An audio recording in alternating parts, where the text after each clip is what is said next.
আসসালামু আলাইকুম। Welcome to our channel স্বাধীন পাঠশালা। প্রিয় নবম দশম শ্রেণীর শিক্ষার্থী বন্ধুরা, আশা করি তোমরা সকলেই ভালো আছো। আজ আমি আলোচনা করব ইউনিট 3 এর lesson 3 change in pass time, অর্থাৎ অবসর বিনোদনের পরিবর্তন। আজকে আমরা এই 3 নাম্বার লেসনের অবসর বিনোদন পরিবর্তনের এই পাঠটি নিয়ে পড়ব। এখানে আমাদের 1 নম্বরে বলছে রিড দ্য টেক্সটটি পড়ো। Childhood outdoor pass Times in decline, অর্থাৎ শৈশবে ঘরের বাইরের অবসর সময় বা বিনোদনের সময় ইন ডিক্লাইন কমে যাচ্ছে।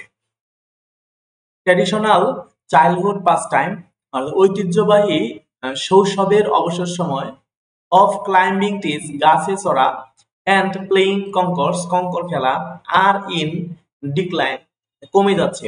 অ্যাকর্ডিং টু এ সার্ভে, অর্থাৎ জরিপ অনুযায়ী, বাই দ্য আরএসপিবি, আরএসপিবির জরিপ অনুযায়ী, এখানে আরএসপিবির ফুল মিনিং হচ্ছে royal society for the protection of bird, অর্থাৎ আরএসপিবি।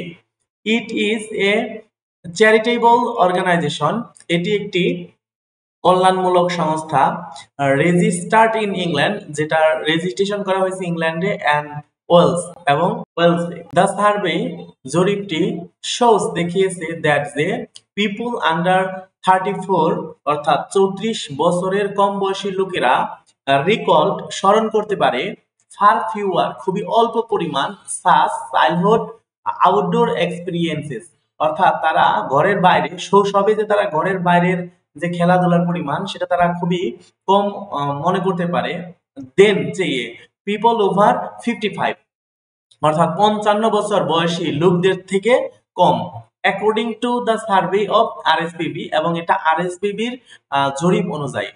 পিপল, লোকজন, ওয়ার আস্কড, লোকজনকে জিজ্ঞাসা করা হয়েছে, which of the 12 childhood outdoor experience, অর্থাৎ 12টি শৈশবের অভিজ্ঞতা সম্পর্কে, দে কুড রিমেম্বার, যা তারা স্মরণ করতে পারে। দ্য অ্যান্সার, উত্তর, ইনক্লুডিং মেকিং ডেন্স, ডেন্স তৈরি করা বা ঘর তৈরি করা, ডেইজি চেইন, অর্থাৎ ফুলের মালা চেইন তৈরি করা, ক্লাইম্বিং ট্রিজ, গাছে চড়া, প্লেইং কনকর, অর্থাৎ কঙ্কর খেলা, অ্যান্ড, এবং ফিডিং বার্ডস, এবং পাখিদেরকে খাওয়ানো। 4 আউট অফ 5 বয়েজ, অর্থাৎ 5 জন বালকের মধ্যে 4 জন, ক্লাইম্ব ট্রিজ, গাছে চড়া, অ্যান্ড, এবং the same number of girl, একই সংখ্যক বালিকা, মেড ডেইজি চেইনস, অর্থাৎ তারা ফুলের মালা তৈরি করেছে।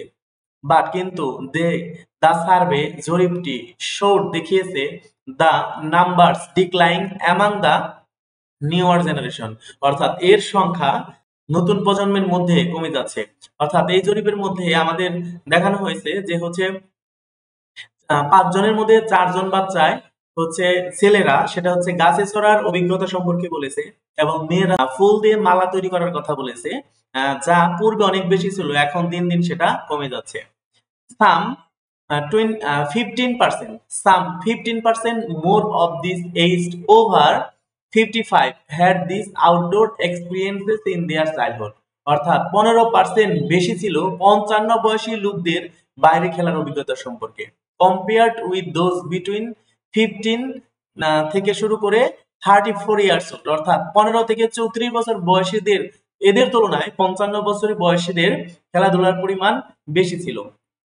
সাম 92% অফ দ্য পাবলিক এগ্রিড, অর্থাৎ 92% লোকজন একমত হয়েছে দ্যাট যে এক্সপিরিয়েন্সেস, অভিজ্ঞতা, অফ নেচার, প্রকৃতি থেকে অভিজ্ঞতা, ওয়ার স্টিল ইম্পর্টেন্ট, খুবই গুরুত্বপূর্ণ, টু চিলড্রেন, বাচ্চাদের জন্য, অ্যান্ড, এবং 82% এগ্রিড, এবং 82% একমত হয়েছে দ্যাট যে স্কুল শুড প্লে, বিদ্যালয়গুলো ভূমিকা পালন করা উচিত, এ রোল ইন প্রোভাইডিং, প্রদান করার ক্ষেত্রে, দেম, তাদেরকে, টু অল দ্য চিলড্রেন, অর্থাৎ গুরুত্বপূর্ণ ভূমিকা পালন করা উচিত স্কুলগুলো।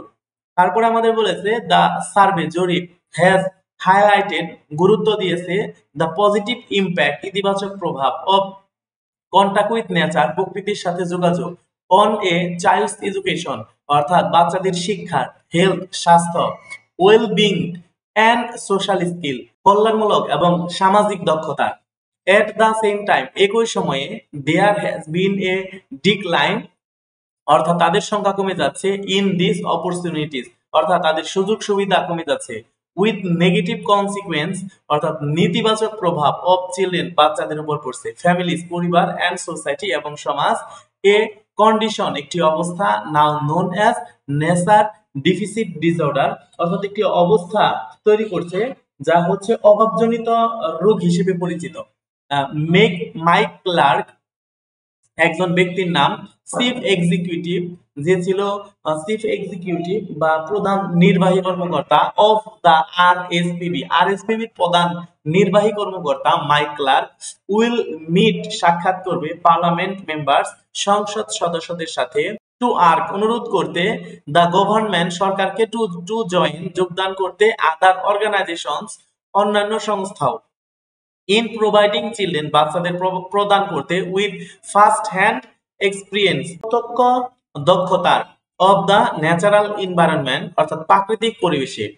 উই বিলিভ আমরা বিশ্বাস করি দিস গাইডনেস অর্থাৎ এই নির্দেশনা should include the many positive impact অর্থাৎ এই নির্দেশনা অনেক ইতিবাচক প্রভাব নিয়ে আসবে টু চিলড্রেন বাচ্চাদের উপরে, অফ হ্যাভিং কন্টাক্ট এবং একটি সম্পর্ক তৈরি হবে, যোগাযোগ তৈরি হবে উইথ নেচার প্রকৃতির সাথে এন্ড এবং লার্নিং শিখবে আউটসাইড দ্য ক্লাসরুম এবং ক্লাসরুমের বাইরে তারা অনেক কিছু শিখতে পারবে।